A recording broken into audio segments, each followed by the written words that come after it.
Episode 118. Are you ready to rumble? I hurt my leg the other day while I was digging for gold. Yeah, don't worry, it's just a minor injury. Sit back, shut up, relax. A 10-minute off-road podcast is about to begin. Hello and welcome to the 10-minute off-road podcast. I'm your host, Nikki G. I'm here to entertain, delight, and fill your ear holes with all things off-road for the next 10 minutes or so. Why 10 minutes? I don't know. That's a good question. That's all the attention span I have, maybe?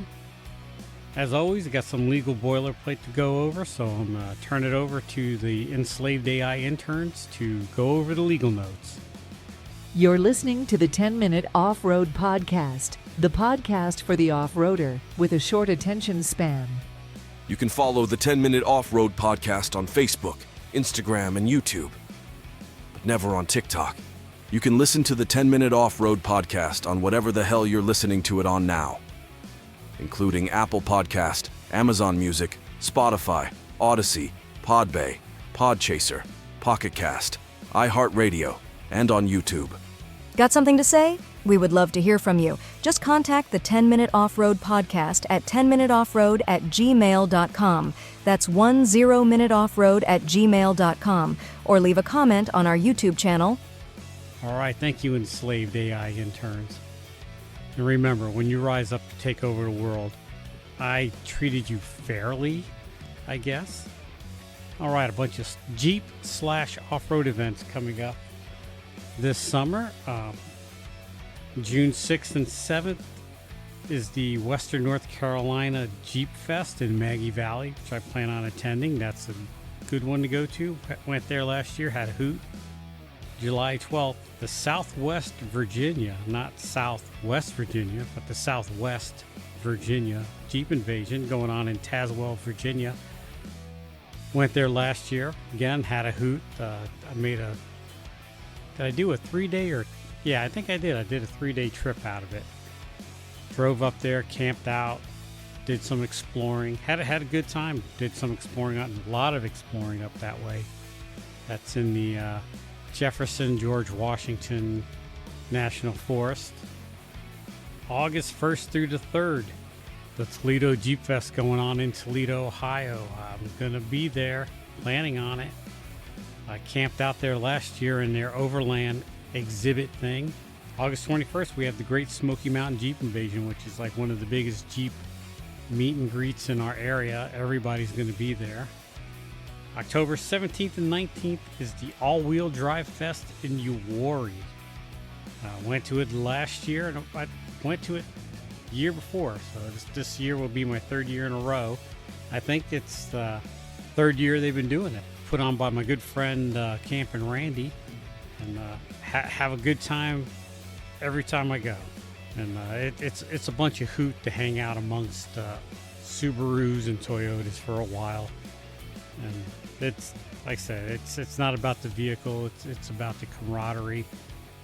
Off-roaders accept other off-roaders no matter what. There's always a little bit of light kidding around, but anyhow, that's where I'll be this summer. Plan to go to one, let me know. We'll connect. I don't like the way that sounded, but you know what I meant. All right, so kicking things off, found that some of my gear is not quite up to snuff. It all started when my Jeep broke down in Tennessee, as I said in the last podcast, and I grabbed my multimeter to, right away I wanted to check the voltage on my battery. I was attempting to do a little electrical diagnostics, but my multimeter was dead. All right, no problem. I have 9-volt batteries with me. I popped the cover, and it was a battery. It was a weird battery. I've seen them before. Matter of fact, I think my winch controller has a battery like that. It's not quite a AA. It's an odd-sized battery, and so I didn't have one. But I should have checked my multimeter before I left, and I could have avoided that problem. So when I got home, I went through my gear extensively and found quite a bunch of things. There's quite a few things in my first aid kit that was expired, which is no big deal because, expired Band-Aids are still good Band-Aids, so to speak. Some of the stuff, being expired is not necessarily bad, but still want to refresh it. My axe was pretty dull, so I had to sharpen it. A lot of tools were dirty and just not oiled and taken care of. The relays on my winch was dirty and corroded, so my winch didn't work. I had to take it off and clean all the contact points and put it back together, and it worked good. Any one of those things, if I was in a bad situation, that's not the time you want to find out your stuff don't work. So I spent the week going through all my gear one by one, everything. I'm talking pulled out my sleeping bag, unzipped it, zipped it back up, rubbed some candle wax on the zipper, just everything. Went through, made sure my little jet boil lit up. And I just went through everything, took it all out, set it all up, cleaned it all up, put it back, make sure everything is good to go for the summer. Now, it goes without saying that you should always check out your vehicle and make sure your vehicle is mechanically running, but don't forget to go through your gear too. I set up my tent, and oh my God, the amount of dirt that was in, I don't recall seeing that much dirt in my tent last time I packed it up.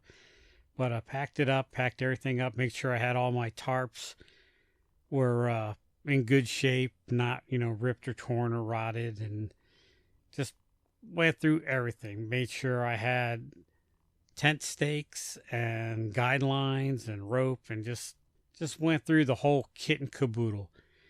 Cleaned up my pie irons. Love my pie irons. So I had to make sure my pie irons were good and oiled up and ready to go.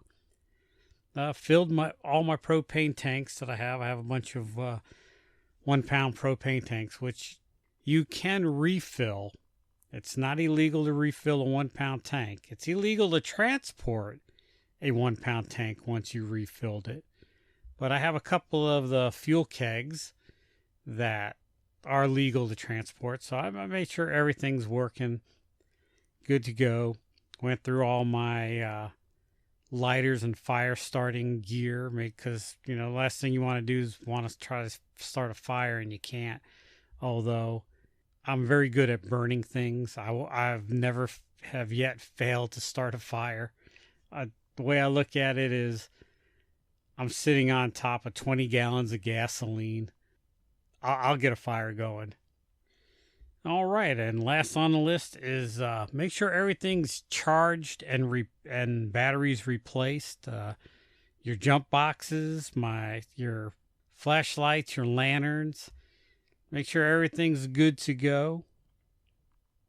And this is the part of the show where I say I'm about out of time, but I've got a little bit of time left, but I'm out of things to say. So I'm going to spare you a minute or two and just end the show on this note.